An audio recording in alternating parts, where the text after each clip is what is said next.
Parents, does your child love horses? U.S. Equestrian's Kids Club Stable Stars is bringing the joy of horses to the whole family.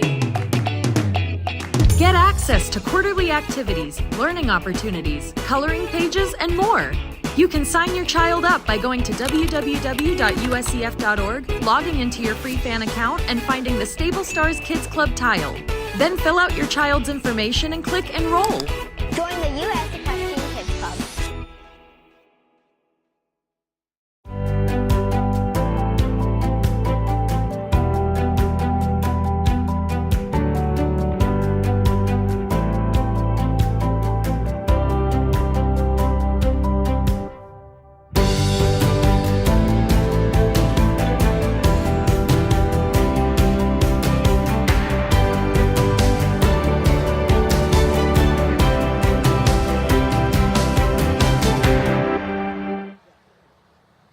Good morning and a very warm welcome to the Morven Park International and Fall Horse Trials. It's a gorgeous day here in Virginia. I'm Annie Bishop and I'm delighted to be joined by Sarah Kozenblick. Sarah, good morning. Good morning, and wow, this weather this whole weekend is going to be so beautiful. We're so excited. I mean, Morven Park is one of the most incredibly stunning events in the world for a lot of reasons, but when we get weather like this, it just makes it that much nicer. Yeah, Virginia's really putting on a show. We're very lucky. We got a bit of rain, quite a bit of rain about 2 weeks ago, and we were out on the course yesterday, and Derek and Jeff and the team have just done an incredible job, and everything looks amazing. We're here at the beginning of the first day of competition. It's going to be a very busy weekend. There's about 18 divisions total running here this weekend, 6 FEI divisions, and about 12 national classes. So that's novice through 4-star. And we're going to start our morning with the 4-star long, and Allison Springer will be our first in the ring, and I can't think of a better lady to kick us off for the weekend. Absolutely, on the fantastic No May Moon that also won the 4-star at Bromont this year. Yeah, it's a very exciting competition. Maisie took a bit of exception to the decorations on the jog strip yesterday. I think a lot of horses did, so you can tell they're feeling fresh. They're feeling fresh in this full day. So it is a bit chilly here in Virginia. It's going to be a stunning day, but yeah, I think we're going to see some frisky horses this morning. For sure, and as you mentioned, Annie, the cross-country course, wow. Wait till you guys see it. We're going to be showing a preview. Had a lot of riders that were gracious enough to come out and walk the course with us yesterday. We'll be showing a preview this afternoon, and just wait till you see it. They have absolutely outdone themselves. So you see Allison Springer and No May Moon, who's a Connemara sport horse mare. She's a 10-year-old, and she's very little. She's only about 15.3. Yes, it's making Allie look like she's a large human being, and she's not. She's miniature. So yeah. And no stranger to putting in excellent dressage tests. She's trained a lot in the upper with top dressage riders for a long time, and she really does a super job in this. Well, in every phase, but in this phase, she really is someone to watch out for. And I believe this is a mare that Allison has produced up through the levels, which is always exciting to see that partnership come forward. And they've had a super year this year when the mares step up to 4-star. As you said, they won the 4-star at Bromont this year, which was a very exciting competition. Yes, it was. And it's a super jumping horse, and that really, at Bromont would be a bit hillier than Morven Park, but a similar type of test. And so I would be expecting this horse to do quite well this weekend. But I don't want to jinx it.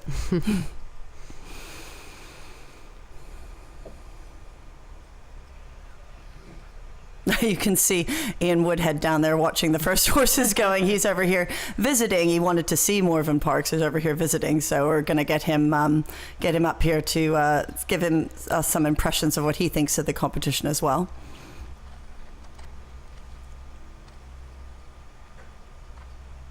See, Allison had a bit of a smile there in the halt.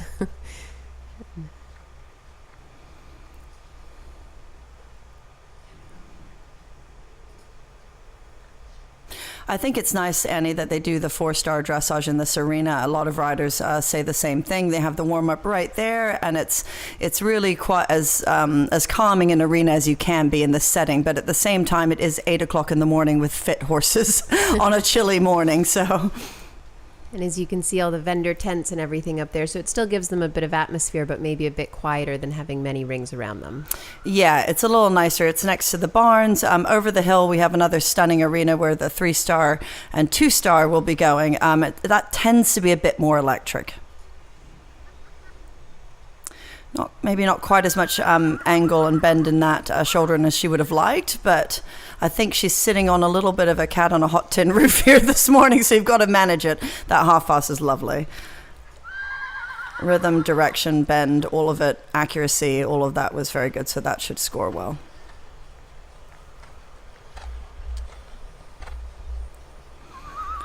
I will say on a chilly morning and also on a smaller horse that the walk is going to feel like it takes forever. So she's doing a good job here, keeping the rhythm clear in this walk.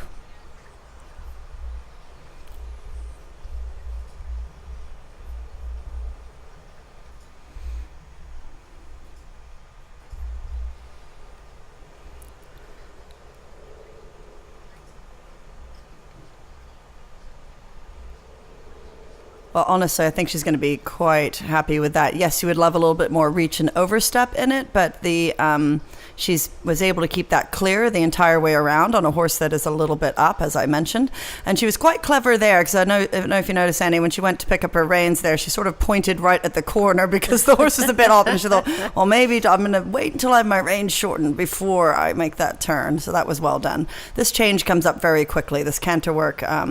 A little bit of a hot skip and a jump there, unfortunately, but this all comes up very, very quickly when you're riding it. You do that, pick up that canter, turn, change, half-pass, straight. I mean, it's all very, very quick.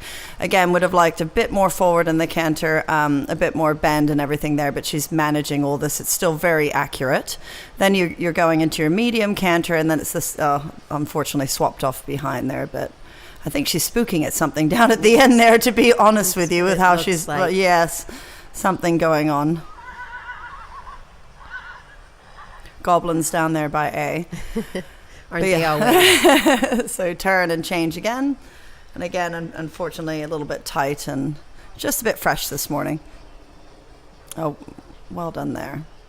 But she's getting every point that she can out of this, and that's what it's about. I mean, the professional riders here are quite used to things maybe not going exactly to plan. And one of the hardest things is not to give up in that moment, but to just try to squeak every point you can. Because at the end of the day, 0.4 can make a massive difference in the final result. That transition, which we've talked about a lot in this test, but over there by M, where you have to go from canter to trot, we don't do that a lot in upper level eventing, and the test riders have thrown that in for us, and you'll see a lot of horses struggling to do, because they're used to doing canter walk or change or canter halt, and that's a hard movement to do with these horses, and that happened a little tiny bit to Ali there, but she's still going to be happy enough to have that behind her. Maisie's taking a good look around and thinking, okay, on to the fun stuff.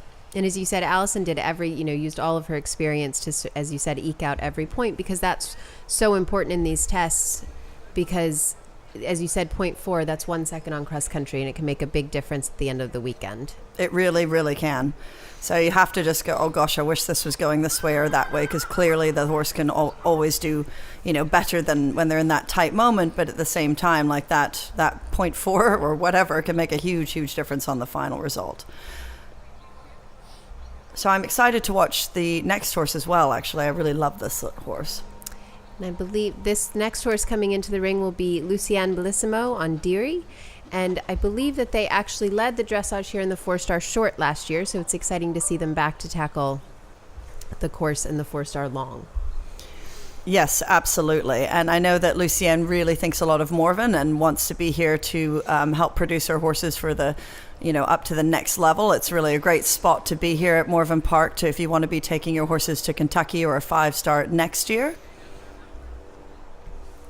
Yeah, I was talking to Derek yesterday, and really, Morven Park is the place you come to produce your horses for stepping up a level, because you will understand at the end of the weekend what kind of horse you're sat on. Absolutely, 100%. It's a great prep for Kentucky, of course, but it's also, with these younger horses, you might be doing this and doing another 4-star in the spring and be thinking about eventually doing something like Burley. And, the terrain and the things like the leaf pit and stuff like that we have here at Morven Park, which is an iconic fence here, and I think the only one really in North America. So we do have a big drop at Kentucky, but this is a really iconic fence, and it's a good setup for things that you're going to find overseas.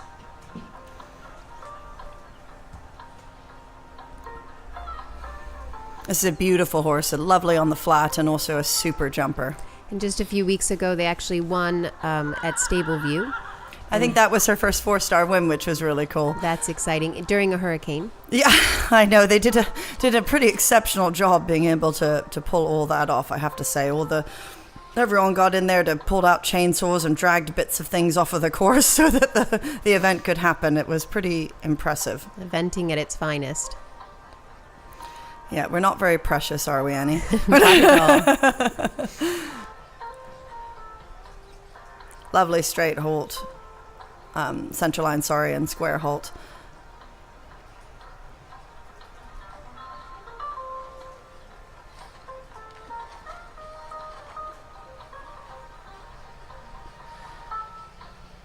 Well, you can see right out the gate why this horse scores well on the flat. It's just got a lovely picture. And that movement too is a bit interesting too, because we don't start the shoulder in until S, so you come around the corner straight, which is not what normally happens in a lot of our tests, and you start the shoulder in at S, which is kind of a strange thing to do, but she showed that off very well. And again, the rhythm and the step and the reach, all lovely.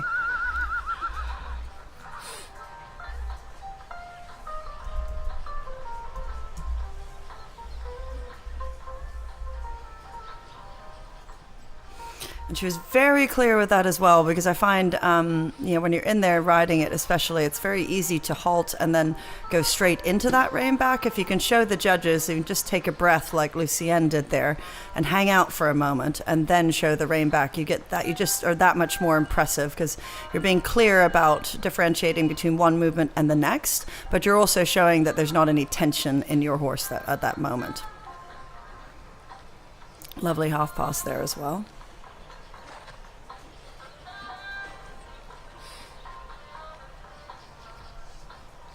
It's a great team of judges here this weekend too, at all the levels. I was really excited to see that. I think, for us to be able to ride in front of these top international judges and to mix it up so you're not doing the same every single competition you go out is so important, Annie, to developing and making us have a real understanding of where we are, an honest understanding of where we are globally. Yeah, we have an incredible, as you said, we have an incredible lineup. In our 4-star, it's Christina Klingspor, Richard Baldwin, and Gretchen Butts. And we'll see how they're scoring this morning. Yeah, all excellent, and all do so much around the world for every level of sport. I was talking to Christine last fall, actually, at Terra Nova, and she'd been doing some stuff in Africa. And I mean, it's just so important that we try to have the same standard around the globe. That walk transition, or that walk, the whole thing was absolutely stunning. And she made that a little bit bendy there when she did the change, but it was so lovely, like just same rhythm, right over the center line, clean, loose, really good. And straight after that half pass, said, here's my half pass, here's my straight line. Very well done. Not giving any marks away. No, she's not.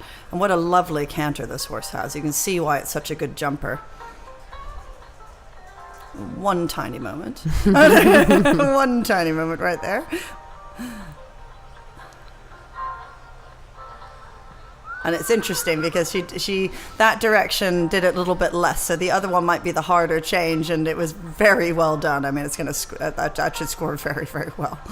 Absolutely beautiful. We'll see how this downward transition goes with this horse. Quite good. Yeah, you can see how they're just like, do we walk? Do we halt? Are we halting? Yeah. So, yeah, absolutely stunning picture. The judges should be happy with this. If they're not, they might need a little bit of a smack. Maybe just caffeine. Or whiskey, something. All right, well done. She'll be happy with that. Hopefully she gets delighted. that Nazi face off, because she's been really serious the whole time. Maybe we'll have a tiny smile now. She's like, nope. I think the sun is in their eyes. It's in ours. I think it's in theirs as well. Okay. So in their last outings, they've scored, mid to high 20s, and hopefully they will continue that streak. I can't see how it's not. If it's not, then they are just scoring high, which is okay, right? As long as everything is consistent across the board, it doesn't really matter. It's one of the hardest things to explain to my students, actually, Annie, is that, they'll go, oh, I got a 25. I'm like, well, how did that rank? Are you... is the leader on an 18, or they'll be just sad about getting a 32, but is the leader on a 31? So it's, I don't worry so much about that as I do about where it falls in the class. But I think we've got some seriously, we have a small field here, but we have some seriously nice horses here. So I think where you stack up here against each other will give you a proper reading of where you are. Next in the ring, we see them circling now is Ariel Grald on Isla de Coco, who is a 10-year-old Holsteiner mare. And on the other end of the spectrum from No May Moon, this mare is 17-2. Yes, and Ariel is very tall, very, very tall girl. And this is a fantastic horse owned by Annie Eldridge, Ariel's longtime supporter and also a huge supporter of our sport in general. We are incredibly lucky to have Annie Eldridge in U.S. eventing. I love this horse. I've been watching it being produced up through the levels, and every single time it's a little bit better, but it's a class horse in every phase. And their last outing was at Plantation Field in the 4-star, and they were second.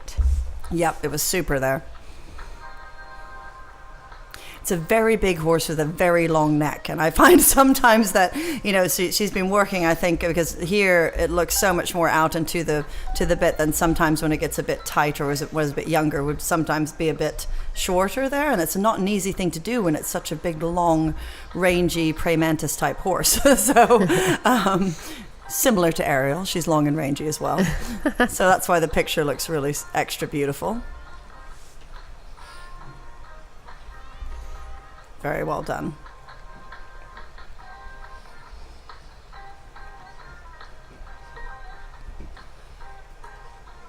Underway now in the 4-star. I tell you, I do find it a bit hard when you have a blaze down the middle of your horse's head, because especially if the blaze is a bit crooked, this one isn't, thank goodness, but you can tell everything so much more if you've had a slight tilt this way or the bend isn't going that way, and that was dead on the money there. So Ariel was, because those blazes will tell you off, I'll tell you that. Very nice. Now, one too many steps there, but that's all right. This mare has not finished worse than third in FEI competitions since competing here as a 7-year-old in 2021. Wow. So hopefully she can keep up. That's an impressive record.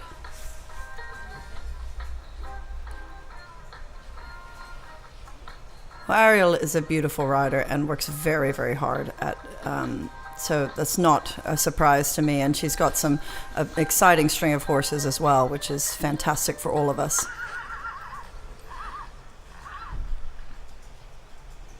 And just a little bit short in that neck, and that's what I was mentioning. It is chilly out here this morning. This horse can be a tiny bit tricky with that, but she has such a long neck that I think it shows it even more. A little bit like Ali's horse, just a bit tight here in the walk, but she's doing a great job of keeping it clear and allowing the horse to stretch and reach, encouraging. You can see her moving her elbows there to try to encourage the horse to reach out and take a bigger step in this extended walk, which she is achieving.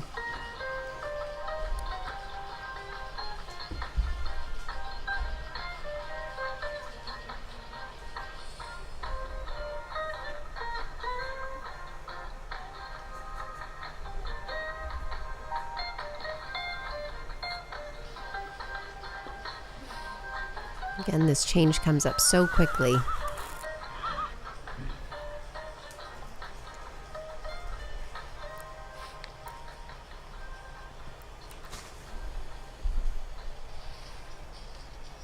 Well, that was lovely, beautifully executed.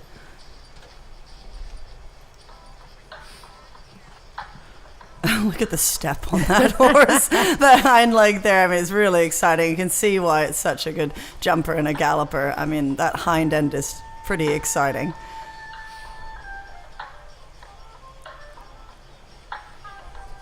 it becomes a bit mathematics there, and unfortunately a bit of a hop, skip, and a jump, but a bit of mathematics there with that test.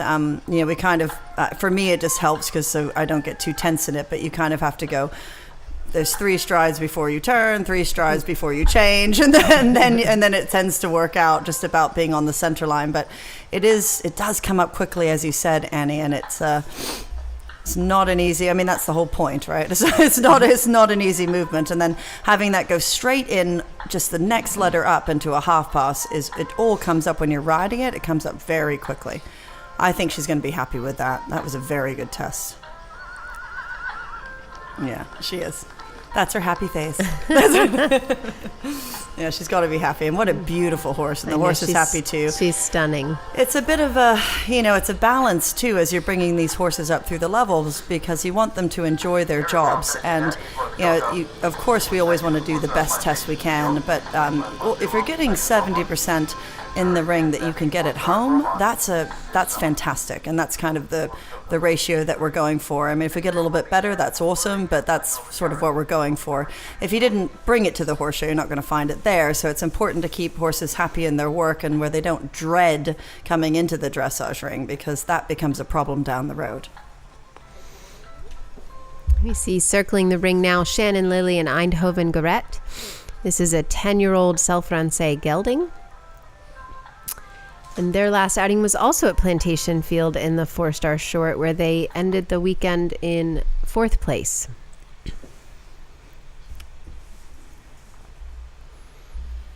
Tell you, Plantation was awesome as well. The cross-country courses up there were absolutely beautiful. And we're lucky to have Derek up there as well. But they were absolutely beautiful, and that's a great piece of ground as well. And I certainly had a fantastic, we had super weather and all of it, so I certainly had a really good time up there, and my horses were much better after going. And probably sets them up very well for a weekend like Morven Park. Absolutely, absolutely.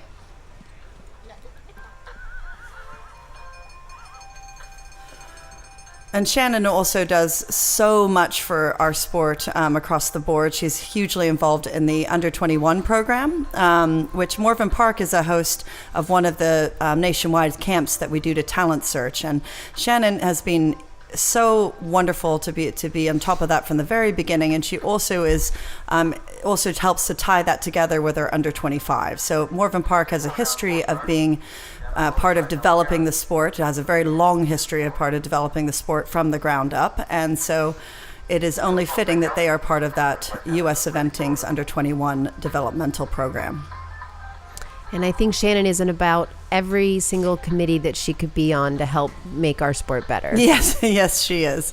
Yes, I think between her and Lynn Szymanski, they probably run the world. So we're thank goodness. We're in good hands. Thank goodness, yes.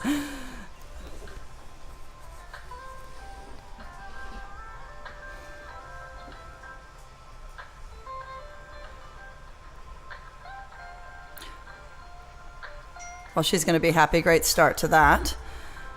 This is a beautiful horse as well. And it's fun to see, all these horses are so fit and prepared to be here, and they just look fantastic. Which does make the first day a little harder. Unfortunately, a little bit tight there in the rein back, but that's okay. Moving on again.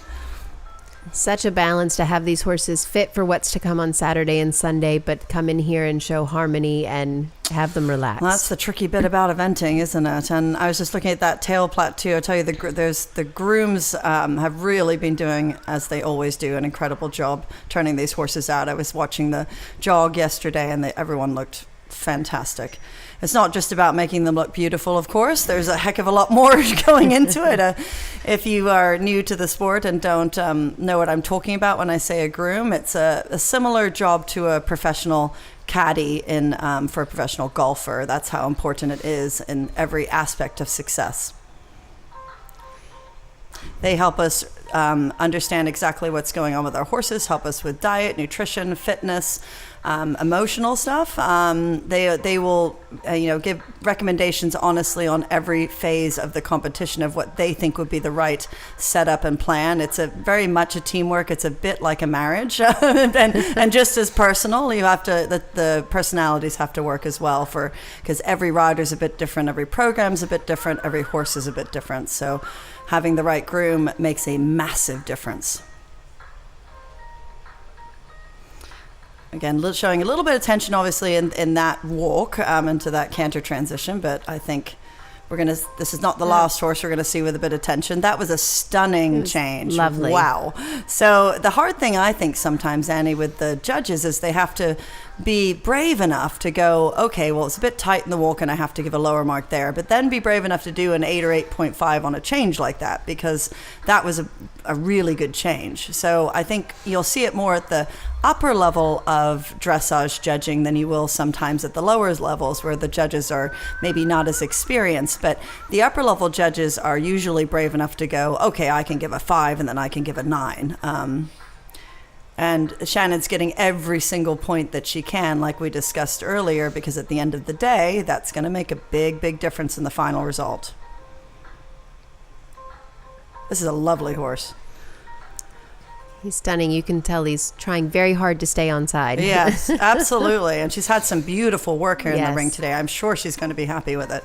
But what a trot and what a canter. Oh, jinxed her a little bit there, but she's still going to be happy, I think, because this horse is in and around the slight bits of tension has shown some beautiful quality.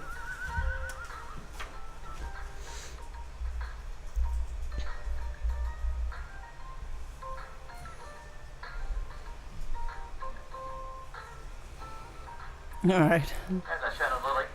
Good like, boy. oh, it's over. I Whew. know. Good boy. You stayed with me. I think we all forget that they love to zoom in when we finish our halt. We should remind them. So I have a couple of scores in. Lucienne Bellissimo and Deary will start us off in the lead on a 30.7. Allison Springer and Nome Moon will start their weekend on a 38.1. And so we will eagerly await the scores for Shannon. I think that's pretty right on. I was a little bit, I'm a little bit surprised actually that Lucienne wasn't in the 20s, but that is still an excellent score. And as we discussed, I think that's going to hold pretty strong throughout the day, Annie. Circling the ring is Jessica Phoenix on Aeronautics. This is an 11-year-old thoroughbred gelding owned by Sarah Irving.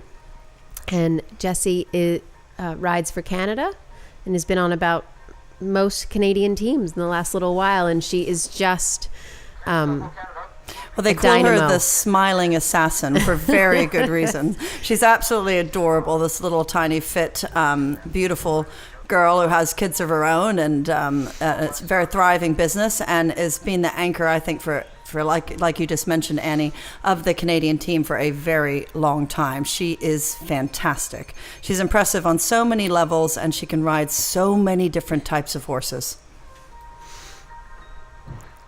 This is Aeronautics' first year at the 4-star level, and this will be his first 4-star long. They did their 4-star short at Plantation. And Jessie makes sure that she is coming, down and making the trips to produce her horses correctly at the different events. It's not an accident that she's made the trip down here to Morven Park this weekend. We were lucky enough to have her walk one of the beautiful new water complex here at Morven yesterday. And as I was driving her and Colleen Loach, actually, another Canadian team member, out to do our course walk, she was saying, I always forget how stunningly beautiful Morven is. And when I pull in, I'm just blown away every single time. She said, I just feel like that about Bromont, and I feel like that about Morven, and I totally agree. 2 venues that are hard to beat. And quite different, which is great. I mean, same in the fact of the tough cross country courses and the terrain, but quite different. I mean, Morven has a little bit more rolling, well, quite a bit more rolling than Bromont, and And it's interesting to me how the course designers adapt the course to those different courses and are using the terrain in the right way to produce quite tough questions here. I feel that both Morven and Bromond are some of the toughest 4-stars you can, beautiful and ride great, but one of the toughest 4-stars in the world. And they're both lucky to have Derek DeGrazia as the course designer. Yeah. We got to keep him on our side or else he won't talk to us anymore. Exactly. So Jessie's playing it a little bit safe here, and I think that's obviously part of the plan. She's incredibly experienced. Everything is done for a reason, and I think her horse is probably feeling a bit up, or maybe gets a bit up in the dressage, and so she's just being a little bit conservative. But it's all smooth and accurate, and a lovely picture. And as you mentioned, I think this horse hasn't been doing this for a very long time. So again, it's about what we were talking about earlier, to make sure that we're giving these horses a good experience every time and not coming in here and making this a stressful place for them to be, because we've got an eye on the future of where we want these horses to go. And this horse being a thoroughbred as well, I think, they take a bit more time to develop. He's only 11, first year at the level. It feels like, again, he's just going to go from strength to strength. Yes, and she's been quite clever here in the walk. I don't know if you noticed there at C. She kind of went into a fairly long rein right from the beginning, because I think that if she'd been on too short of a rein there, you would have had some jiggy steps. So that's a calculated risk that she's taken. She's also walking herself right into that board like Allison. It's a calculated risk, because you see how she shortens her reins. You're getting a little bit of tension. That was pretty masterful, to be honest. So she's weighing up the fact that she was going to get a little bit of marks down for having the rein too long in the first bit of the walk, but we'll still have the clarity in the walk, which is always more important. A little bit late on that change. But again, we're new to the level. And flying changes only start to happen for us in eventing at the 4-star level.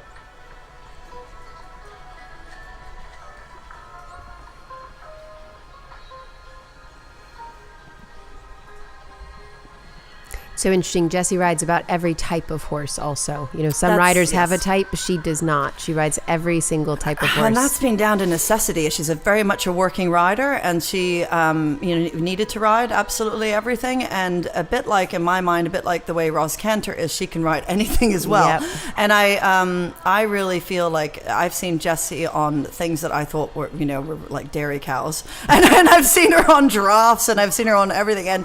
And she gets them all around. She gives them such confidence, and she makes sure she tailors her plan for for each horse that she's on, and she's really impressive.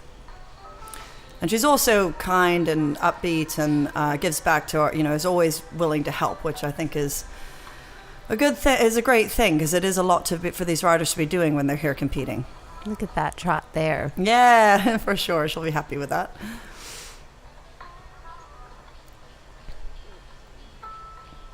After saying all that, she also has some lovely horses, but I'm just saying she can ride anything. She can ride anything, and she produces them into lovely horses, and she really is. Look, there's a big smile. She got the memo. Oh yeah. It's not her first time. No. She seems very pleased with that, which is wonderful. She's excited. And it's all relative. She's very happy with that horse's result on the day. So it's relative to where you are in your training program, relative to the horse itself, and to what's been happening in the lead up to this event, because these are all factors as to what the performance is going to be on the day.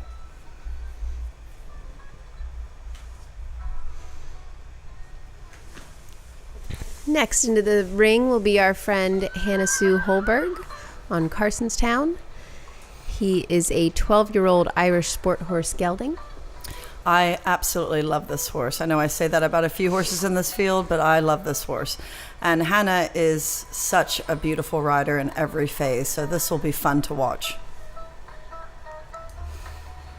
She's also a little tiny thing, but but very, very strong, very strong. So don't discount that. But she's we do have our exact times for the dressage. So she's probably timed it down to the last minute, and she might want to wait a second before coming around the arena, which is well within her right. Obviously, we might be running a tiny bit ahead of schedule.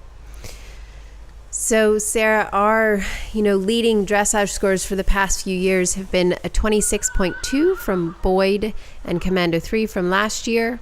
Sharon led with a 29 in 2022, and Buck Davidson in 2021 led with a 29.6. Do you think we're going to see anyone sneak into the 20s and beat those scores? I do think we'll probably see somebody in the 20s. I'm not sure we'll see it as low as the first one there you have with Boyd, but I think we will see somebody. I will say, though, I was impressed with Lucienne's test, but I think there's probably somebody that will get in there. And as we saw with the video a moment ago, you'll see a lot of riders in there. Just some are in jumping saddles, some are, ready to go for their test, and some are in their dressage outfits, but they're just doing their pre-rides on their horses. As I mentioned, it's everything is planned down to an exact science, and the temperature and the fitness level and the temperament of each horse that you're riding will determine what you do in the lead up before you come down the center line. But some of these riders, Annie, have been on these horses since 5 o'clock in the morning at different times if they need to.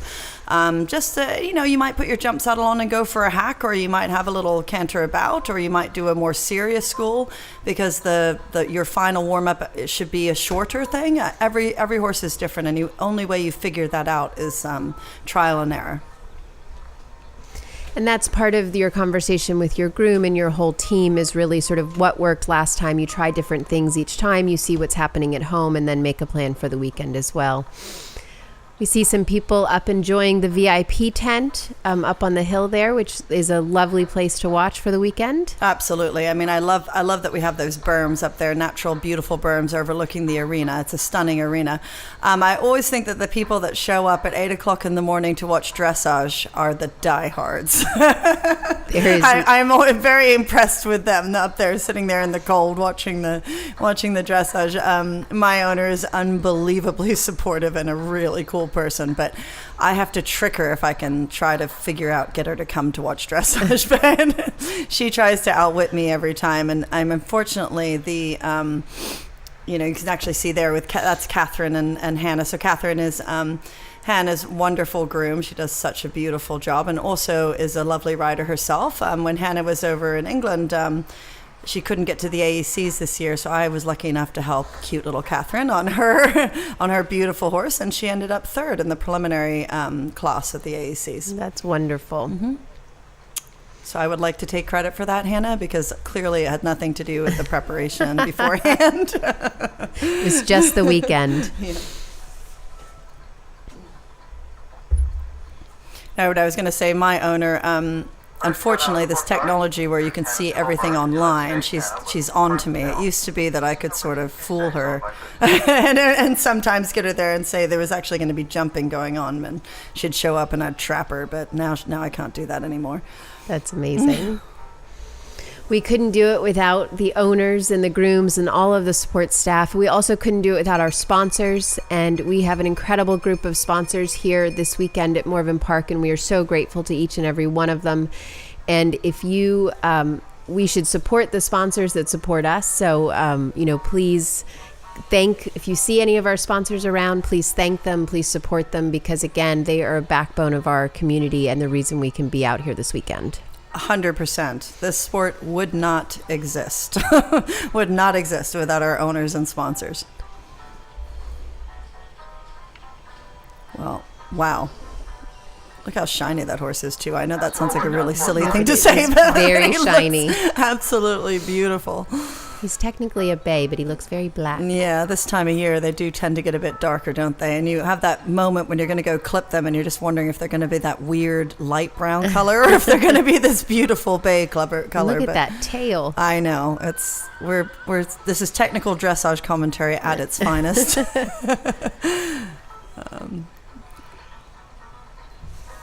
Lovely presentation there. Beautiful shoulder and beautiful rhythm.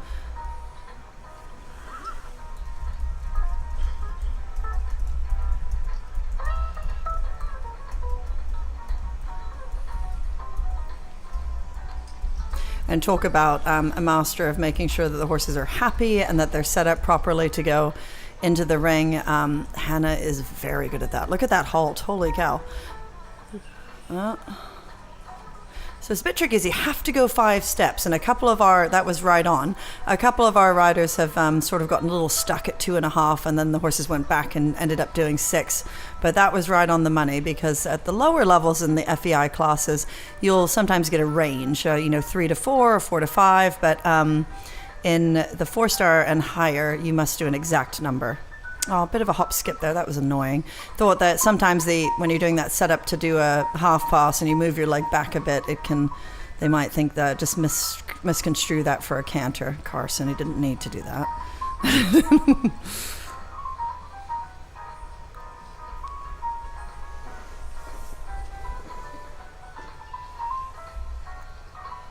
Well, this walk is reminding me of what Deary did as well. I mean, very relaxed, lovely walk. She's showing a clear difference there. Look at that walk extension. That's beautiful. It's got a lovely swing in the back. Yes, very similar to what Lucienne looked like. I think that showed the clear difference, kept swinging, lovely over track here, reaching to the bridle.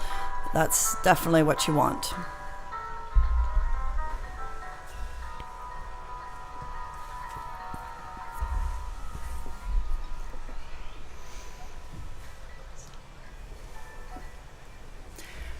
And this beautiful horse is owned by Krista Smith, as so many of Hannah's horses are. And when we're talking about fantastic owners in our sport, wow, are we lucky to have Krista. Krista rides herself as well, and I always enjoyed watching her go out to these different competitions. On a lot of times the horses, after they're doing the upper level eventing with Hannah or whomever, end up going back out and doing things with Krista, which is fun. It's an incredible way to enjoy the horses. Yes. And I think one thing that we don't maybe talk about enough when we're talking about our owners is they're another part of that plan. When you're talking about your grooms and your coaches and your riders, owners are a huge part of that, talking about how we're going to do the training and what competitions we're going to and the temperament of the horses, because they know these horses as well as we do. And I think that is something that doesn't maybe get highlighted enough either. They're often, 99% of the time, they're incredible horse people themselves. Well, Hannah's going to be really excited about this. I wonder if she will pip in front of Lucienne. Gosh, so I'm gonna send my horses to Hannah to teach them to halt. I mean, her halts were stunning. Wow. Wow. Okay, I think she's happy with that. Yes, he just got a good boy. And look how relaxed he is. Well, her horse, Hannah loves her. I mean, everybody does love their horses, honestly. We've got, you're in the sport for the horses, but I think Hannah is probably one of the most empathetic people we have in our sport, and is always thinking about what she can do to make her horses happier and perform better. And she's as good as, sometimes I'll send her videos, and I actually do the same thing with Lynn. And I just say, hey, what do you think here? I'm feeling a little bit of a, tension or tightness there. And they are both so analytical and technical and knowledgeable about, they've helped me in so many instances. And she's an incredible, incredible horsewoman. And the horses always come first with her. I think that's one of the amazing things about our sport, Sarah, is that you can reach out to your fellow competitors and ask for help. And you would walk a line with anyone here, whether they're in the same division, whether you work with them normally, because that really is about the eventing community. It is community. It is about helping each other. Yes, it is definitely unique to, I think, pretty much any other sport. And that gets commented on a lot. I notice my friends that are show jumpers are just flabbergasted that we're out there walking. And even when you're in the warm-up for cross country, everyone will tell you how a line is riding. Listen, it's hard enough. It's hard enough, and we're all a very small community worldwide, and we certainly want everyone to be have a successful day of sport. And so we do that. But you're right, Annie, when I have friends that are in different sports, they're just amazed by it. But even in show jumping, they're also really amazed that we do that. And I think even more so, I've heard in North America that we are a little bit more like that even than anywhere else in the world. But event riders around the world are the same. Coming into the ring now is SSH Playboy and Julie Wolfert. He's 12-year-old Irish sport horse gelding, and another tall horse at 17-1.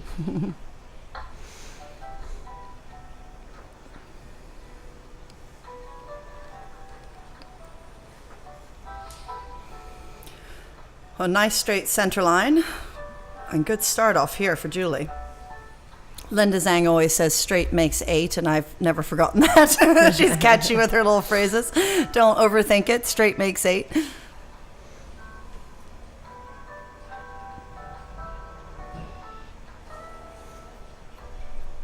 Great start. Could use a bit more bend in that half pass, but I will say that when you're riding it, you sometimes don't realize how it looks from the front, because it does feel like you're doing enough bend, and you almost have to over-exaggerate that. But it was still very regular, correct, accurate. Did one too many steps there, but that's all right. The halt was nice.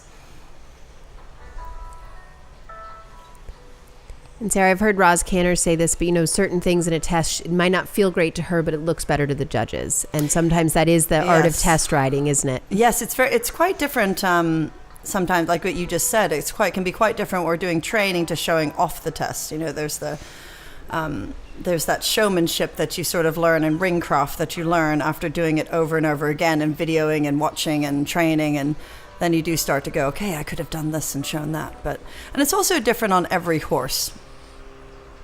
There's some basics that you can say, like I was saying with that turn to the change, that remain fairly similar, but other things will also be down to the individual horse. It's a long-leggedy beastie, isn't it? He is. Gonna have a good gallop on this thing, I'd imagine.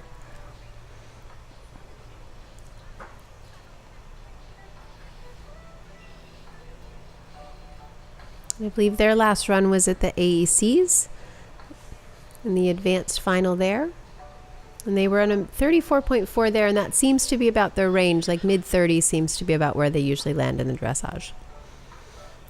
Yeah, I remember this horse, and she had a super cross-country round. I thought it was a pretty exciting horse for the future for her.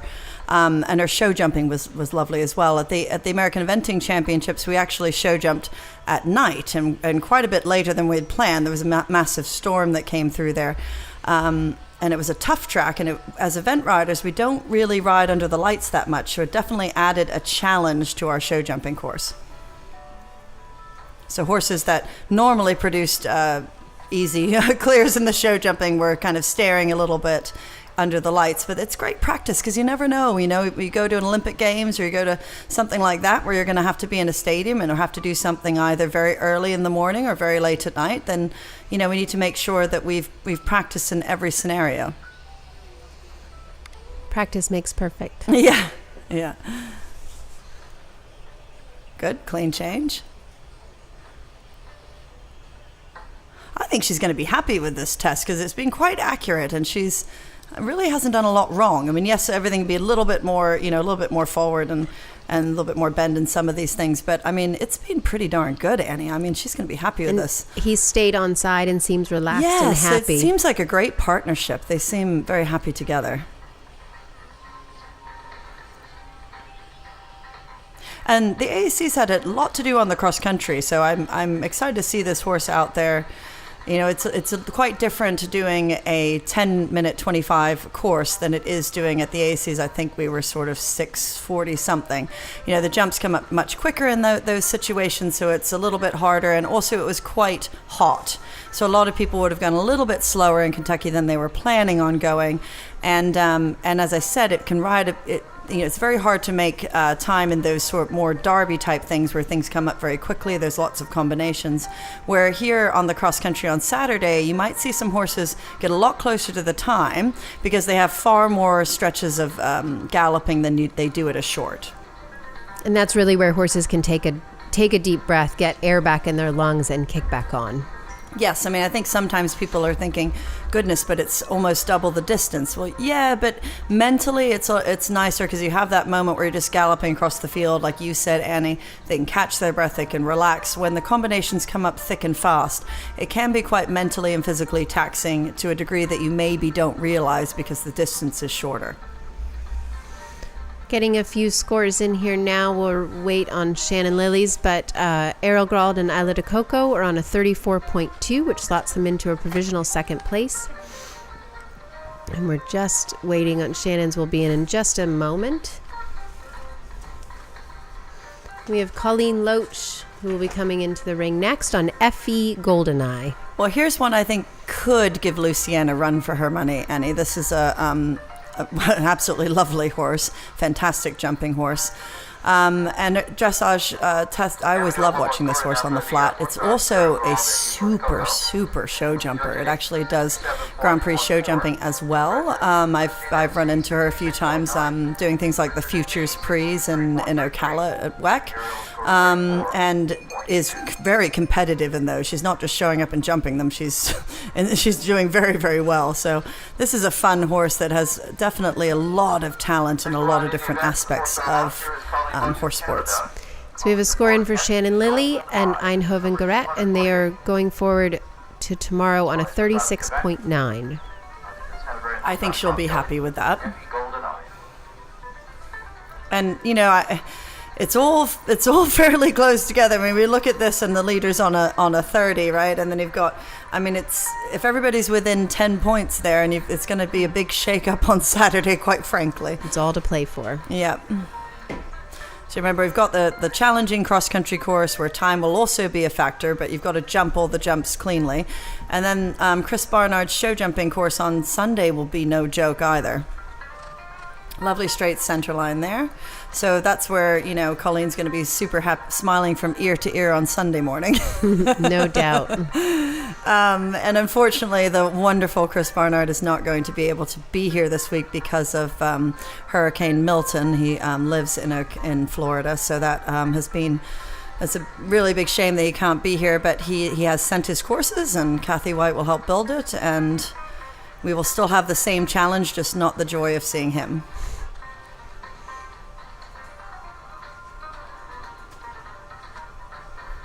And you can see why the judges like this horse, right? Light. It's like a little ballerina going across the ground. Just lovely, loose, light. And Colleen's very accurate as well.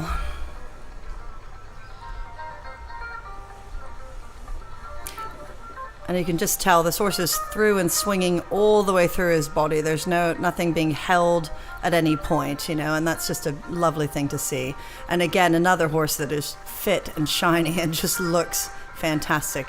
Colleen lives in Bromont, and so she's quite aware of and has a lot of access to being able to have places to get her horse fit enough for this type of competition. I do think that will be a challenge for people that don't necessarily have access to these courses and these areas that she does, and a lot of us do here in Virginia and Pennsylvania, to be getting their horses fit enough to do these 4 stars. That's such an important thing, and that's the whole goal of the year, right? Is to sort of be working up to a competition like this. For sure, and I think some of these horses that are in this field and maybe haven't done it's their first year or two at the 4-star level, and it does take a while. It's just like any athlete to get that base of fitness. Once you've had a horse that has been doing it consistently for a while, it is a little bit easier. But it's just like any athlete. And to get to that next level of fitness, you have to do things like this. Ooh, little look at something. She's managing that well. The other thing that you can think about, there might be things that you're spooking at and stuff like that, which happened there for a moment. But I kind of wonder also, if this horse might be a bit sound sensitive, because there are a bit of cameras going off there, and that can be a factor as well, which is why you see a lot of us are wearing these bonnets for the dressage, the little hats that the horses have on their heads. Just muffles the sound a tiny bit. We're not allowed to, in show jumping, you're allowed to actually put little balls in to muffle it completely, but in dressage, we're not allowed to do that. So you get a little bit of a muffling on the sound, but some horses are very sound sensitive. I've had a couple, and it is a tricky thing to figure out. So she should be quiet. So 3 strides here. 1, 2, 3, change. Yeah, yep. Fortunately, a little bit of a hop, skip, and a jump there. I kind of wonder, I've seen a few horses do that, Annie. I kind of wonder if something up there on the VIP tent is catching their eye a little bit. But you see all the vendors opening up for the day. Yes. Well, that was a good transition from canter to trot there. That's not an easy movement, as we discussed earlier. These upper level horses are used to doing the canter walk transitions or flying changes or a halt transition. They're not as used to going into the dressage test and doing a canter trot transition.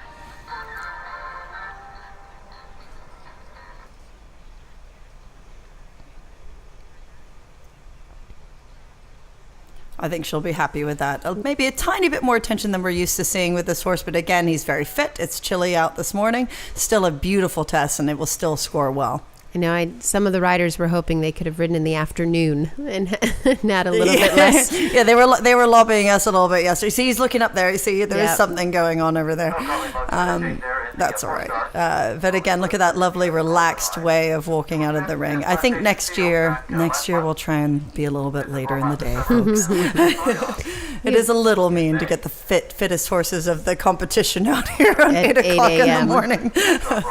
We have a score in for Jessica Phoenix in aeronautics. They will go forward on a 37.1, and I think she'll be delighted with that. It's right in the realm of where they've been. That's exactly right. Exactly right, Annie. I think that's a very fair score, and I think it goes to show how she got every movement, every point she could out of every movement there. There's a lot more left for the future for that horse, but she was incredibly clever, which is not shocking. And none of this is an accident. She looks like she's relaxed and laissez-faire, but couldn't be further from the truth.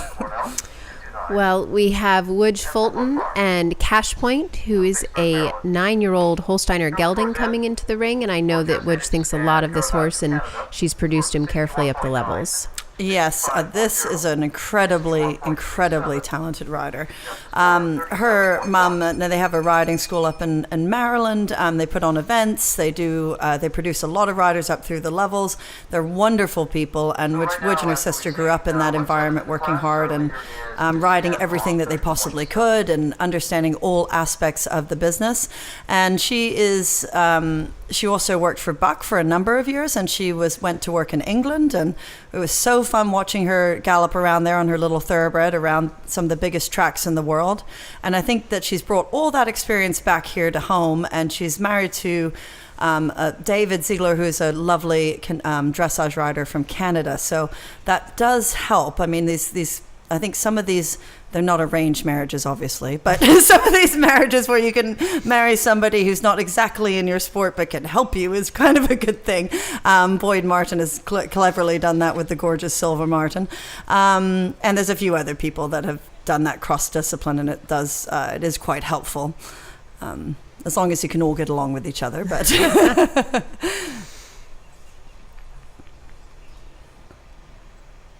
well, this is a very good start to this. Every time I see this horse, he looks stronger and better, honestly, and more relaxed in the ring. And I was a little bit worried as she's going around the outside of the ring, because we got a little bit of a tongue coming out there with over the bit a little bit. But I think it's settled down in the contact now, and everything looks really good. Beautiful. And she sits so nicely as well. It's just a lovely picture. But wow, Annie, I'm impressed with this is a heck of a lot better than I remember even 8 months ago. This looks really good. He looks lovely. Their last few outings, they've been sort of high 30s. Yeah. So he's only 9. So that's really, really exciting.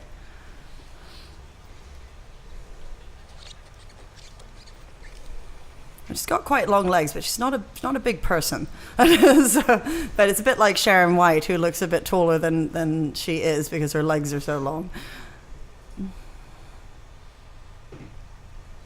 But that's one of the fun things about horse sports in general. I think it is the only sport that men and women compete equally.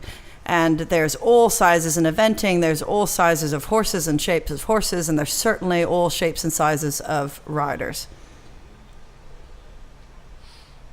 You wouldn't go, sometimes when you're looking around at athletes, you go, okay, that one looks like a swimmer, or that one looks like a... In eventing, it really can be, it's just all types, which is kind of fun.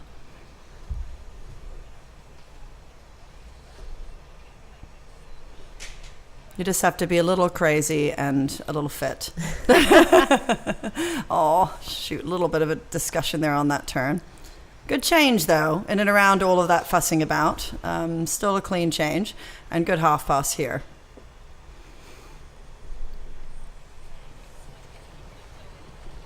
He remembered his job at the change. He said, oh, yes, okay, back on it. Yeah. Beautiful canter, which is not a surprise, but what a lovely canter in this horse. And she's doing a good job also of having, you know, sometimes it can be quite tricky, especially when, like we said, they're fit or they're, you know, or they're a bit fussy or tense or whatever. She's doing a great job of having the horse be up and out to the bridle. You know, definitely want to make sure that they're not too curled and their neck too low, because especially nowadays, which is a good thing, especially nowadays, the judges are really copping onto that. They're not marking the horses with the tight necks.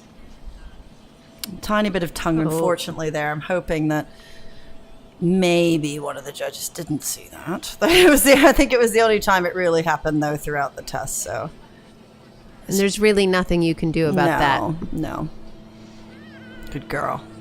Nice halt. That was lovely. I think she's going to be happy with that. That was quite a good. She is happy with her. Yeah. I mean, every single time is a bit better. That's wonderful.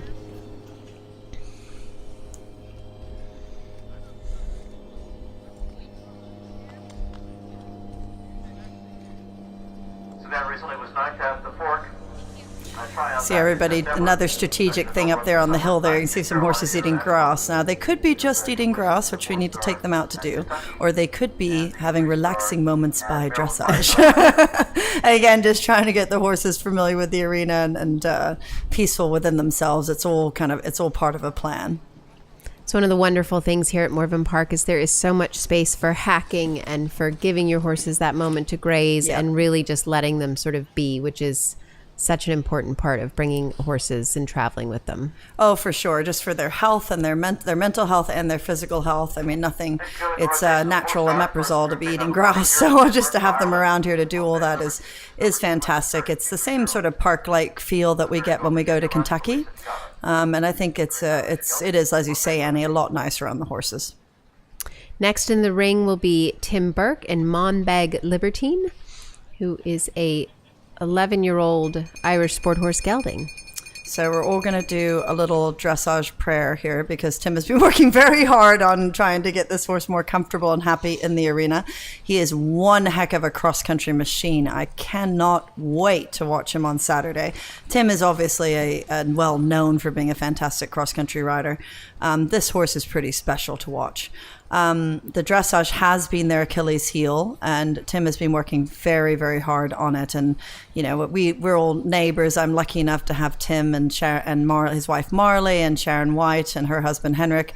We're all within a mile of each other, and it's an incredible support system for all of us. But he'll do things like, you know, can I come over and ride through the test at your farm today? You know, he's just trying to find different ways to get the best result he can.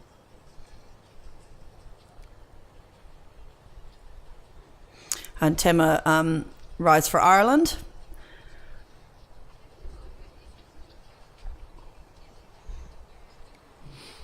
Which is why there's that little bit of green on his tailcoat. Well, good start. I'm kind of scared to say anything. I think I should stay quiet, though. Stay quiet the entire test. In case he can hear me from here.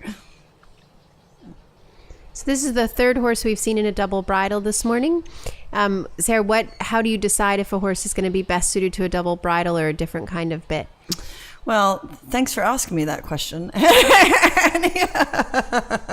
I think it's just playing around with what each horse likes a bit. You know, I think for our, as you mentioned, for the lower, when I say lower levels, it's still 3-star, so it's a high enough level. We're not allowed to use these double bridles. So the first level that you can use it is here at the 4-star level. And I think it's playing around with what is going to be the horse's most comfortable in, honestly. Because what you can do is you can ride on the lovely thing about the double bridle is you can ride on the snaffle rein. And then if you need just that little bit of adjustment in any direction, you can use the curb rein and then go back onto the snaffle rein. So I think that is why people tend to use it, if they feel that they just could use just a little bit more just set up for things for your lateral work or for your balance or for your roundness. But they'd like to go back onto the snaffle. That's why they tend to use it. But I probably answered that terribly, so we shall ask a dressage person when they come up here. I personally don't use them because it's too many reins for me. I was going to say, I think the reins would be the thing, right? I can do it if I'm pressed, but I wouldn't say it's my strong suit. And I think that's so important is people think about as you're preparing for these things, right? You are trying different bridles. You're trying to see if you could deal with the reins in a test. There's so many things that go into it that you sort of as you prepare for these big competitions. For sure. And obviously the dressage ring, you're not as worried about, having something really go wrong with two reins. I mean, I am always incredibly impressed by people that wear two reins cross country because I do not think I could do that at all. I think in the dressage and in the show jumping, it's a little different. That was a nice change. It was. I'm trying not to say anything. That's why I keep asking you other questions. Keep asking me questions about something else. Yes, I know. Look at his face. He's thinking the same thing. God, it's almost over. Let's just get through this. Yeah.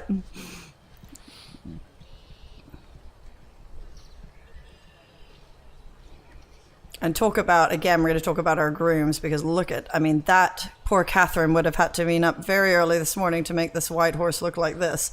And it's chilly, so. Yes, and notice he doesn't have a bonnet on this horse. So again, it's knowing what your horse would prefer.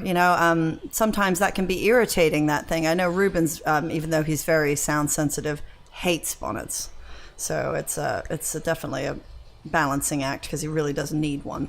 Hannah and I were talking about that yesterday about how certain horses love the bonnet and it sort of makes them feel safe and cozy, and others just can't stand anything Ruben on their starts, ears. if it's sweaty at all, he starts turning his head to the side and being dramatic about it. I'm like, really? Stop being so French. So we've got, he's about to come down the center line here. Almost. I'm scared to say anything. But I cannot believe how good this test has been. This was lovely. Yay, Tim. Champagne for everyone. He should be so pleased with that. I know their last outing was a bit rough, and so he's got to be very pleased because the horse stayed on side. You could see Tim using all of his experience and little tricks, lifting his legs up at certain times when they would go to the walk or transition, just things to sort of help the horse relax. 100%. I have honestly never seen that horse go so well. And he just shook his head. Yes. I don't think he can believe it. It was fantastic. And so now, guys, I think we have to worry a little bit about Tim Burke this weekend, which maybe Equi Ratings wouldn't have said at the start of the class, but I would say this is a very good jumping horse, and Tim is a very good cross-country rider. So I think the rest of the field just got a little bit nervous. So we're going to go to a break, but first I want to bring you the score for Hannah Sue Holberg in Carsonstown. They will go forward on a 32.1, and I will have a score here for Julie Wolford and SSH Playboy in just a moment. Again, thank you for tuning in here for the Morven Park International and Fall Horse Trials. We are set for a wonderful weekend here in Virginia, and we are going to be bringing you all of the action. You can tune in on Morven Park's YouTube page or on Clip My Horse via the USEF network. And we will be back with all the action. The next horse in the ring will be at 9:25. So we'll see you in about 20 minutes. Just heard about McCulley's from my friends in the racing industry. A couple years after I started feeding McCulley's, and I was very happy with the product, my best horse had to go in and have colic surgery. And after the surgery, he wouldn't eat anything at the hospital. And then I brought McCulley's for him to eat, which is what all of my horses eat. And he went straight forward. That horse has recovered from the surgeries back to the highest level of my sport, and he is back 100%.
Trials. I'm Annie Bishop, and I'm delighted to be joined for the second session of Dressage by Caitlin Klassen. Caitlin, good morning. Good morning. Thank you so much for having me. Well, thank you for taking time out of your busy day. I know you and your husband Daniel have about 6 horses here this weekend. We do, yeah.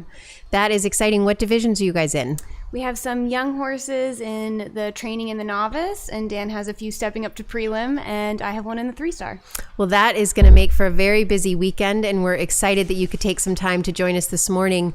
We will be getting underway here in just a moment in our 4-star long. A quick review of the current standings. We still have Lucienne Bellissimo, who was second in the ring this morning, is still holding the lead on a 30.7. Hannah Sue Holberg is slotted into second on a 32.1.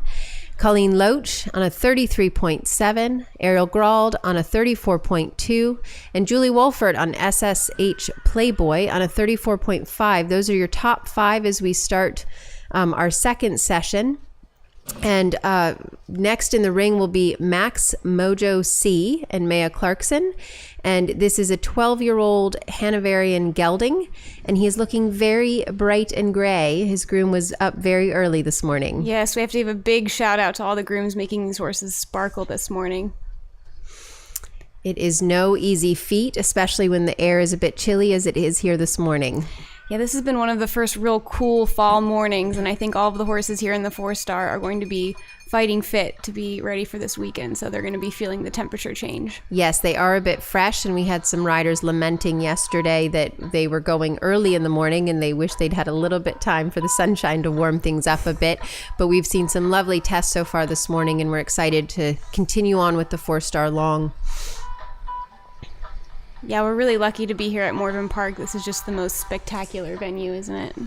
It really is. You know, you hear riders from sort of all over say that this is one of the best facilities and competitions in North America, and I cannot agree more.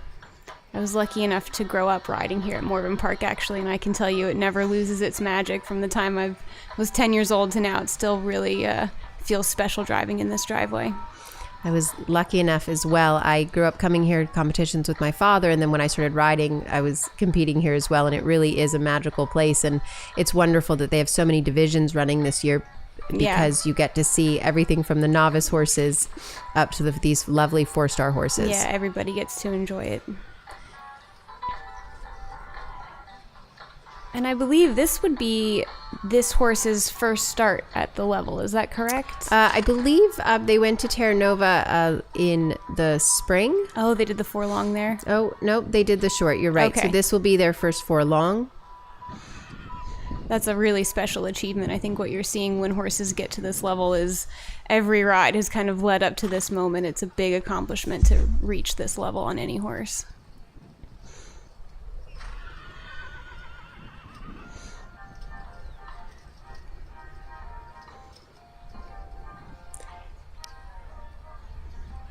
Looks like she is tactfully riding to make sure that he stays on side and doesn't get too excited, but he seems to be listening very well and, you know, staying on side. Yeah, this is an obedient, pleasant test so far. you never really know what the rider's sitting on and what they're managing kind of underneath. That's the rider's job to make the rest of us just think this looks pleasant. And I think in their past runs, they've been mid-30s. And so I would, it sort of feels like that might be where we are today, especially with how things are scoring this morning. The judges are being very consistent. They're rewarding accuracy, as it's part of the test riding, is sort of making sure that you are doing every movement correctly and showing off as much as you can. Yeah, and you can see here in the walk work, she was riding very tactfully. In the trot now, she's being rewarded with a horse that's relaxed and not kind of tipped over the edge from the pressure of the chilly morning, the atmosphere, and the pressure from her. She's really let him settle into the test, and that's being rewarded now in that beautiful, relaxed walk. So this first change comes up very quickly. Yeah, and in the changes, we're looking for them to change just like that, together behind and in front. And that's showing that the horse is pushing themselves along with their hind end rather than just pulling themselves along with their front end. And that was beautifully done.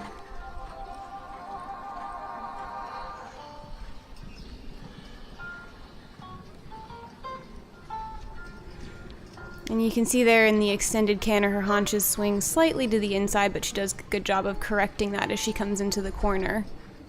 So the scores will reflect that, but it was well corrected.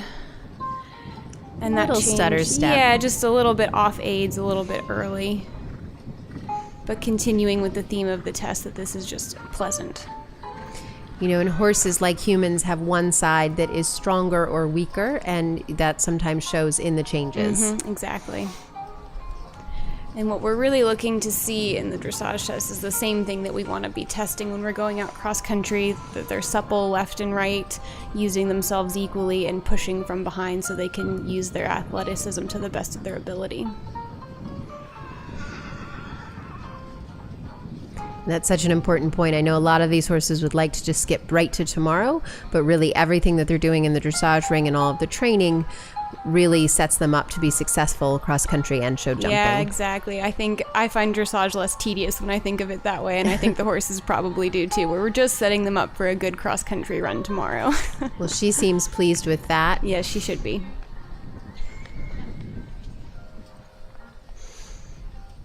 Finishing down on the 4-star, that's my We have quite a few riders over in the Netherlands at Boekelo this weekend, and it is going to be a very exciting competition.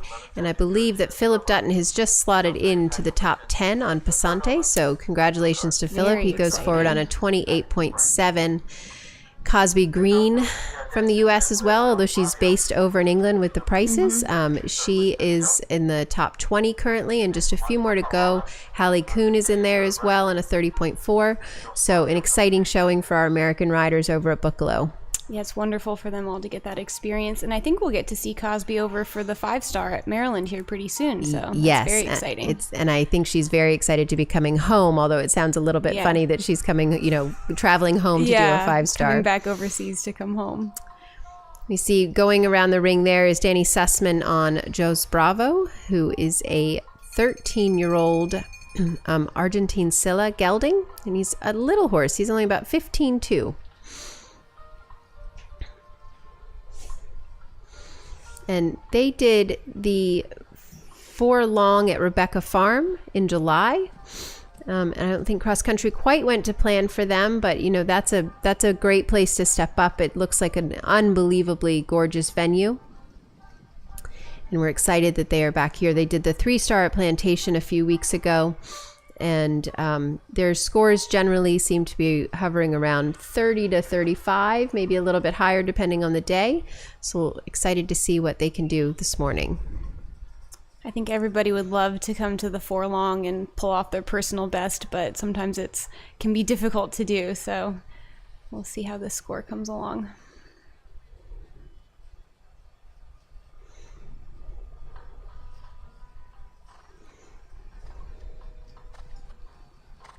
And you can see she rides this horse without a flash, which is slightly unusual, but we're all just looking for what keeps the horse the happiest. And you can see he has a nice, lovely, foamy mouth, and probably enjoys having that freedom to move his mouth a little bit. Yeah, Sarah and I were talking earlier about how so much of what you do at home is setting you up for competitions, and that is finding out if the horse is better without a flash, finding out sort of what kind of bit works and how you can keep them happiest in their work. Yes, we're always experimenting, always listening to the horse. That was a nice square halt. And in the rein back, you want to see the horse staying with their nose on the vertical, which he did very well. So even in the halt and the rein back, it should still be a movement that is a forward movement. You should never feel like the horse is dropping behind the rider's leg.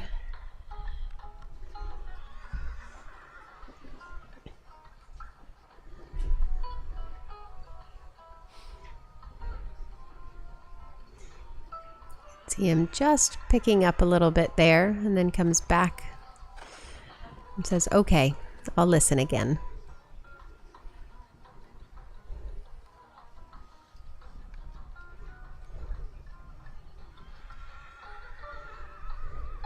I think we've seen every type of tail this morning. We've got this big, beautiful tail that is not braided or pulled, and we've seen, you know, amazing braids. We know the grooms were up very early to get those done. Yeah, it really comes down to personal preference and what you think shows your horse off the best. And that even comes down to things like quarter marks and other things, right? If you, some people use quarter marks, other people don't, just depending on the horse's shape and what, as you say, what will show them off the best. Yeah, and this time of year, so many of the horses are clipped already, so you have that as an additional factor to take into consideration. And here comes that change coming up quite quick in the test. Getting organized. She took her time in the turn there. And a little croup high, and again, you always want to see that the horse is carrying weight behind, and there he just kind of pushed his weight onto his shoulder.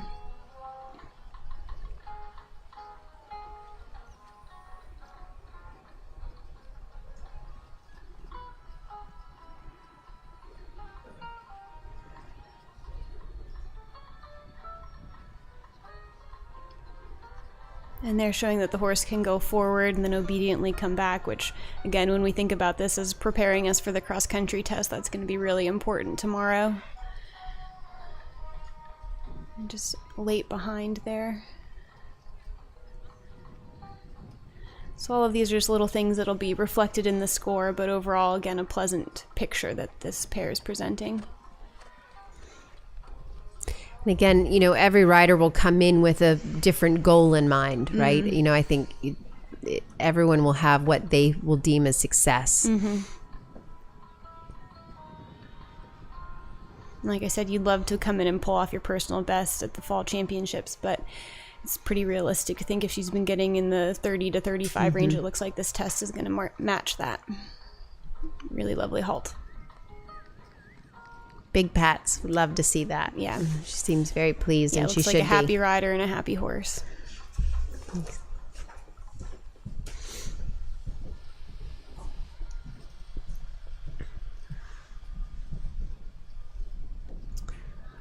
We have some exciting special awards happening this weekend. The Mars American Bred Talent Trophy will be celebrating the dedication and passion of American breeders and the U.S. High Performance Talent Pipeline.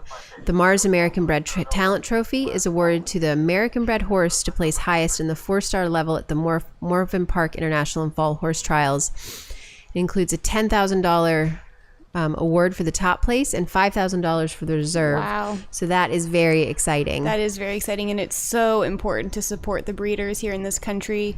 Having access to top quality horses is really important, and I think some of the horses being bred in this country really are that quality.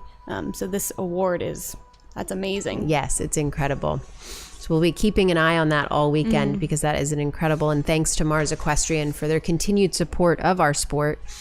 And we wouldn't be anywhere without our sponsors. So again, please support the sponsors that support us because they're vitally important to our sport.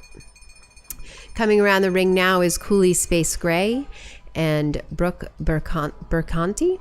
And this is an 11-year-old gelding, Dutch warm blood, and another gray. He's looking fantastic.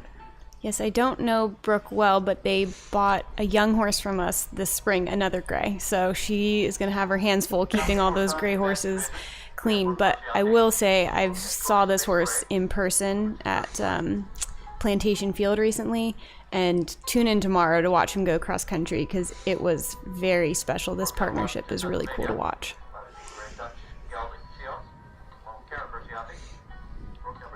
I think this phase may be his least favorite.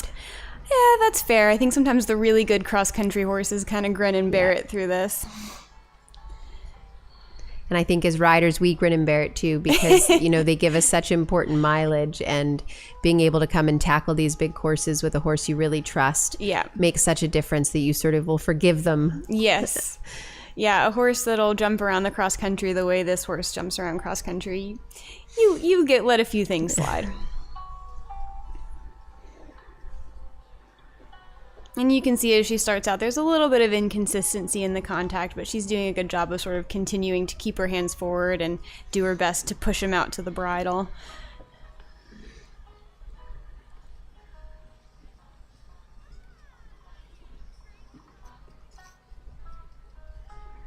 And there in the halt, you'd like to see him kind of step under a little bit more, and the halt not staying forward and stepping under with his hind end is then in the rein back reflected that he's kind of braced and against her hand. So a lot of times in these tests, when you see one movement the marks come down for one movement, really you can trace it back to a movement or two before where you kind of lost the connection. Things snowball pretty quickly, but she's back on track now and looking to sort of create that mirror image of the half pass here to the right.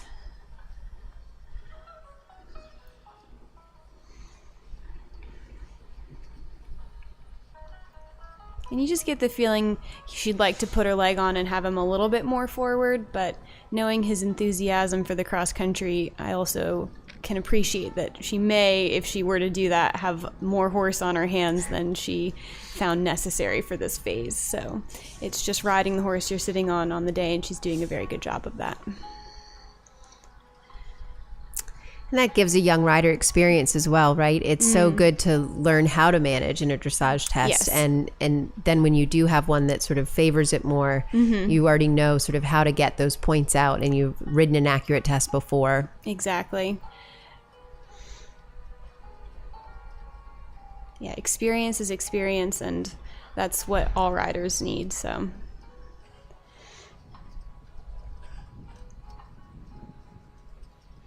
I think he's ready for this canter. Yes.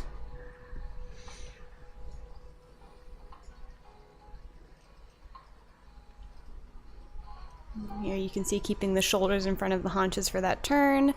And good change, a little tight through the step there. So this pair was in the top 15 at the AECs in the championship there, with a storming cross-country round where they only had 6 time faults, which I think sort of moved them up the order very well. Yeah. And they had a clear show jumping as well. Yeah. Love to see that, a horse that's a climber and kind of keeps fighting for you through those jumping phases.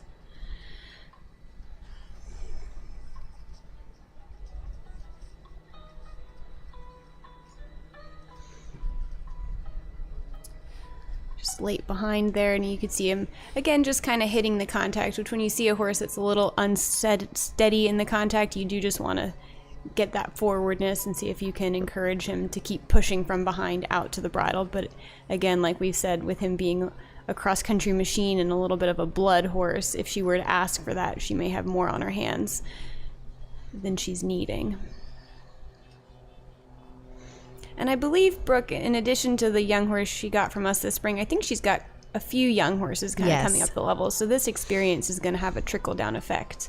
And she's going to be bringing all of this knowledge back to her nice little crew of young horses at home and really be a great horseman for it. Well, they will both be pleased to have that behind them, but I thought she rode a very tactful test and literally rode for everything that she could and was sympathetic to where her horse is this morning. Yes. And look, that's a happy horse coming out of the ring, which you really want a happy horse coming into tomorrow. So bodes well. He's like, okay, done and dusted. Let's move on. Yeah. Well, I know one person who will be very pleased overnight, and that is Tim Burke on Monbeg Libertine, because they scored a 34.8 and will be in 6th place going forward, at least as of now. Oh my goodness. Good for Tim. I don't know that horse at all, but I know that he's struggled with that phase. And yes. That should be, he's in a good fighting position now, so. Yes, we were saying that he, might have been undercounted at the weekend, at the beginning of the week, but you cannot count out Tim Burke. We should all be paying pretty close attention, because yes. now he's got something to fight for. Yes. And there's no, that horse is a beast cross country, and there's no better pilot than Tim. Yeah, Tim's such a great cross country rider, really natural rider, and definitely a riding lesson to tune in and watch him tomorrow. So next in the ring will be Matt Brown in Alderwood. This is a 12-year-old Irish sport horse gelding owned by Shelley Onderdonk. And their last outing as well was at the AECs, and they finished in 12th place, just picking up some cross-country time. And I know that was a very tricky show jumping. They jumped in the lights a bit later than planned, and when I tuned in to watch it, looked like everyone was a bit spooky. Some horses can jump better when they're spooky. Some horses, it can affect their performance in a negative way. So it's always interesting to see how that plays out. But it sounds like for this horse, it was a positive. So this horse in the last fall went to the 4-Long at Terra Nova, and it was here for the 4 Short last year. So we're excited to see them come forward in the 4-Long here. We got to walk a bit of the course yesterday with Matt, and I know he's excited to get out there and tackle tomorrow's cross country. This is a really lovely model of a horse. I've seen him on the scoreboard, but I don't think I've ever gotten to sit down and just watch him, so this is a pleasure. Yes. And another one coming in without a flash. Again, you can see just a little bit of movement in his mouth, which some horses, that keeps them happy to be able to do that. As long as they keep the tongue inside the mouth. Yeah. And it'll be interesting. You see the tongue, it pokes out the bottom of his mouth every once in a while. And the judges will be catching that. And that's just a little bit of a sign of tension in the contact. But again, Matt's made the decision as a horseman to go without a flash, knowing that he will move his mouth a little bit. But that's going to probably be what keeps this horse happiest.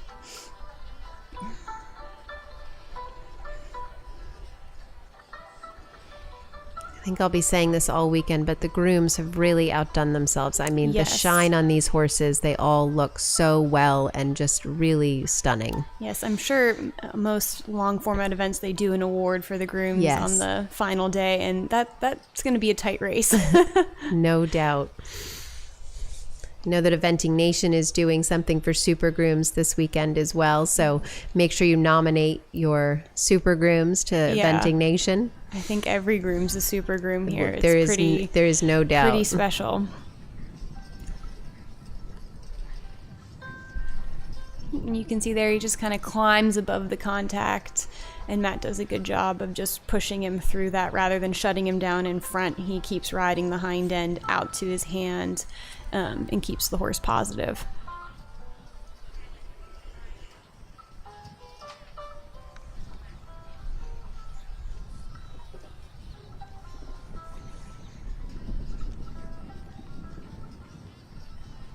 And it does seem like everything in this test kind of comes up pretty quickly. There's not a lot of time to really establish your movement and establish your mark. So it really is tough on these riders to kind of keep up with each movement and make sure that they're presenting their horse as well as they can. And Matt's doing a very good job of that. And that's really, the people who write the tests take a lot of time to do it. And I think that they think about the things that they need to be testing at this level.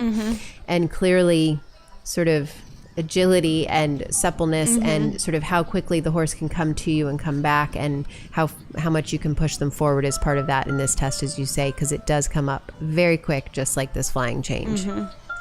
And I think mentally testing that on the horses is, can they stay with you, and can they just sort of keep answering the question, which again, bringing it back, that's what they're going to have to do tomorrow in cross country, jump a big oxer and land and turn to the skinny and stay mentally prepared to listen to the rider. we get to go out and walk the courses. The horses don't, obviously, just like we get to memorize these tests and the horses don't. So it's really testing how well they're able to keep tuned in to the rider. Although I think some horses do start to memorize the tests They because do, you can yeah, see you them have in to- certain tests when things change. They're like, no, but we halt there. Well, you notice in this test they've put in a canter to trot transition, and I think that for a lot of these experienced horses, once they get to this level, that's not something you see a lot, and that's a pretty good test of, are you actually listening to me?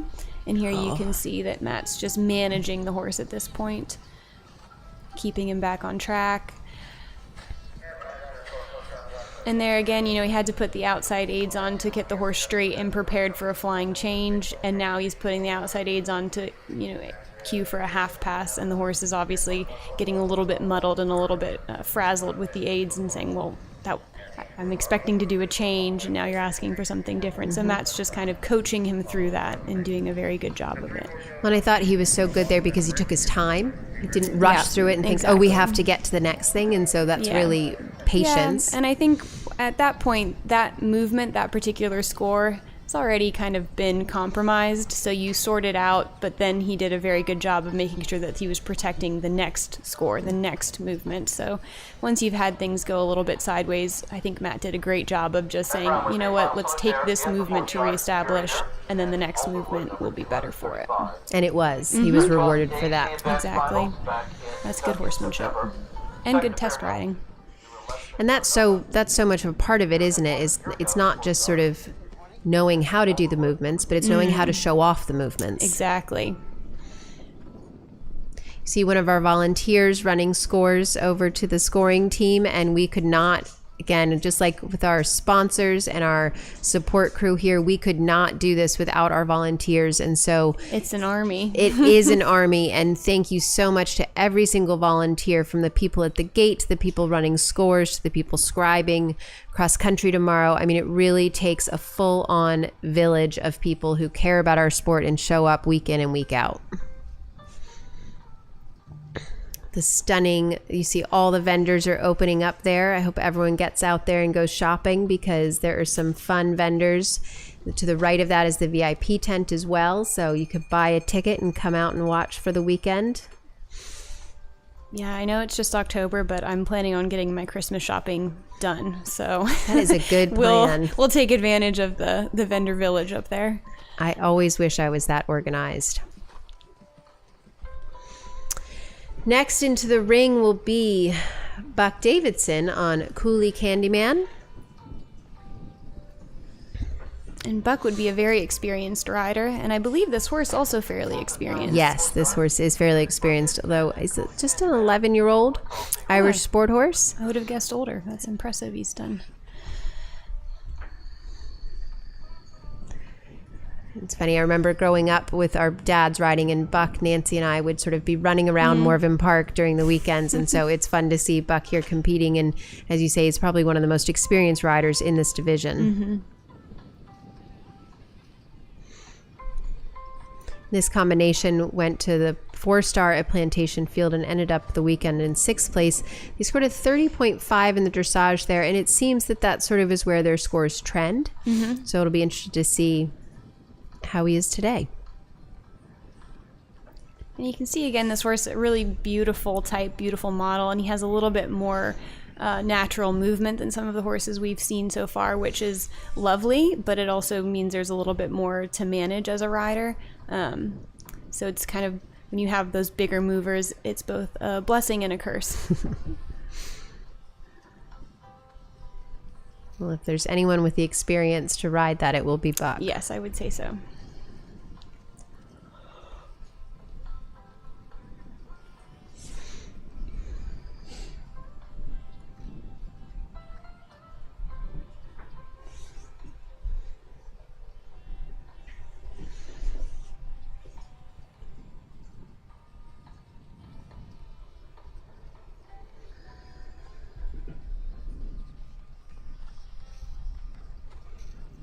It's interesting, every horse is different with the thing that they do, right? So, you know, Matt's horse has his tongue poking out a little bit, and Buck's horse's tail is very expressive.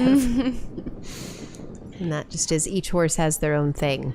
Yeah, and both could be a sign of tension. I would say with this horse, the tail carriage doesn't seem as indicative as tension to me as it may. He's not wringing his tail, not going back and forth, but yeah, he's definitely a little bit more expressive. And you can see here where he's meant to be in his extended walk, he's kind of dropping the pole. They want to see the pole stay the highest point and the horse take the contact forward and out.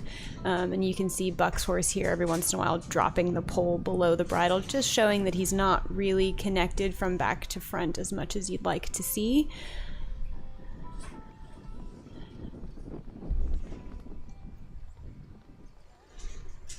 And now as Buck prepares for this change, he's going to be thinking about keeping his shoulders in front of the haunches. Good change. Lovely. And then directly into a half pass. And again, that's where we saw Matt's horse get a little bit muddled. It can be a lot for these horses to have to accept the outside aids for the change and then have to accept them for the half pass and sort of keep each aid separate.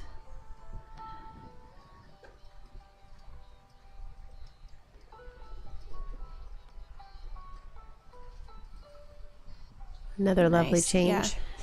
And you can see he does a very good job turning on to that short turn for the change of keeping the horse very straight so that when he's ready to ask for the change, the energy can travel back to front across the horse's whole top line.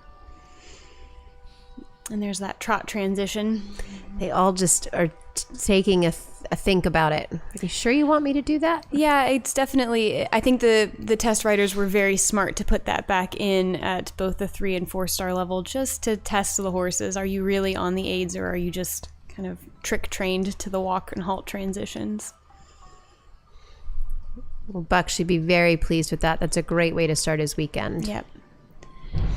And I know that Buck loves coming to Morven Park and thinks it's one of the best courses and best places to prepare your horses, as many of the riders here do. Yeah, I think this is turning into really the go-to place to bring your 4-star long horse to see if they're ready to step up to the next level and just to give them that great education. Yep.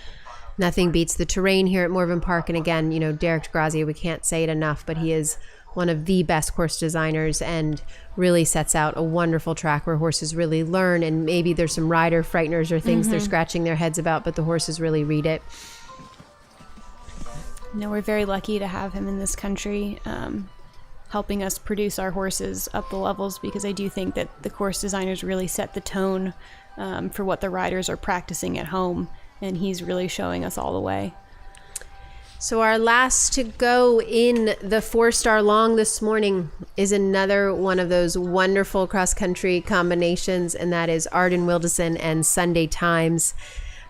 These two are a treat to watch out cross-country and show jumping, and you know, again, this may not be their favorite phase, but it's getting better and better, and really Arden is so much fun to watch. She is, yeah. I've been really enjoying watching Arden ride. She seems to be really coming into her own and really confident in her system and her program, and her horses are blossoming, I think, under that. It really unbelievable to watch them all come through, and she's got she has a couple of horses stepping up to 4-star this weekend, I believe, and but this is her partner, her old partner, Sunday Times, who is just a wonderful, wonderful guy, and was lucky enough to see them at Bromont as well, and they cruised around in the 4-long there and were 4th, and just like, again, a climber. Yeah.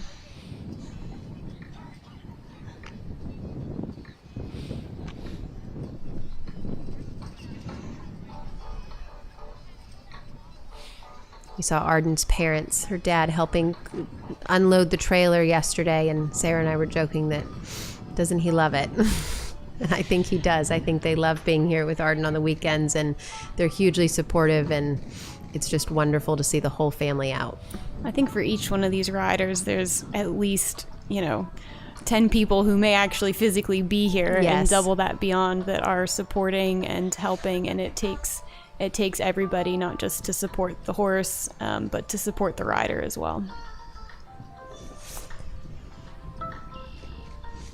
And Arden's another one like Brooke. She's certainly an experienced rider, but she has a great crew of horses coming up, so every time she comes in the ring, every time she performs at this level, it's going to have a trickle-down effect on all of the horses she has coming along as well.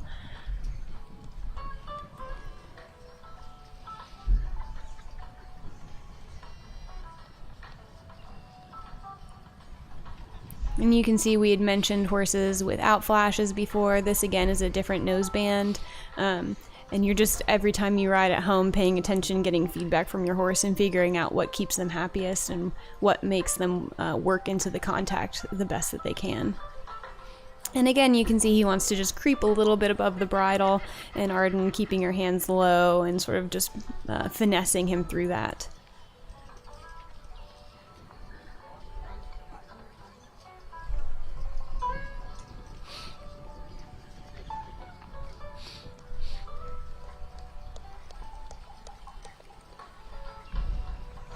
This horse is 17 now, so, really, they've got a great partnership, but, sometimes you're not going to teach them anything new. You're just going to sort of manage where they are, and that's really all you can do, and Arden does a wonderful job of that. And I think keeping a horse going at this level for that long and at this age, like we were saying, the crew behind the scenes, well done to all of them, because he certainly is happy and healthy and loving it.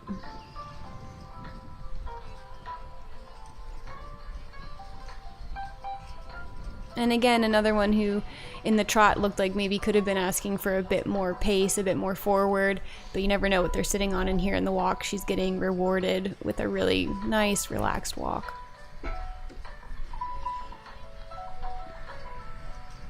And there she gets ready for the canter. You can see his haunches just coming to the inside. He knows what's coming, and he's setting himself up for the easiest transition possible. And we canter. Yeah. She gives herself time in that turn. Good.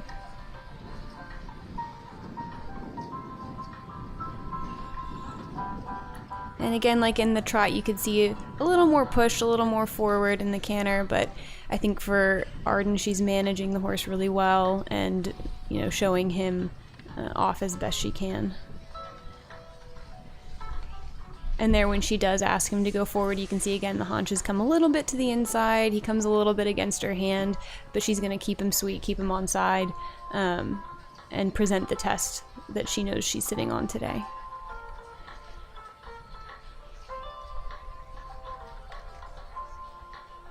And that's where that little bit of lack of forward push from behind sort of shows itself in the change there. He wasn't pushing enough from behind to stay in canter and cleanly change, that you saw the break to trot, which will be reflected in the scores. Arden knows that, but I think she also knows that she can only ask for so much on the day.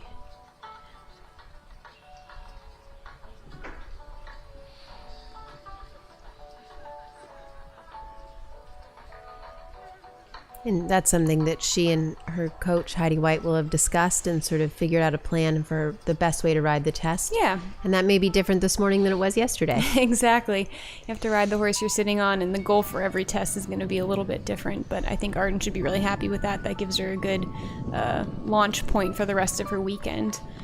Well, she seems pleased. He seems very pleased because he knows that the fun part is coming up. Well, that will conclude our 4-star long here this morning. We don't have all of our final scores in, but currently our second rider in of the day was Lucienne Bellissimo, and she is still holding on to that lead. I'm not sure anyone's going to catch her from the second set, but maybe Buck and Cooley Candyman. We will bring you all of the action for the 4-star short starting again at 10:50. So we're going to go for a break, and we'll be back with all of the action from Morven Park International and Fall Horse Trials at 10:50 this morning.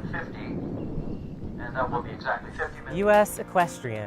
Thousands of equestrians have united to watch, to learn, to experience, to compete.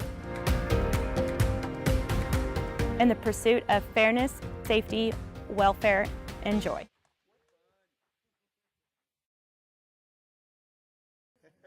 One, two,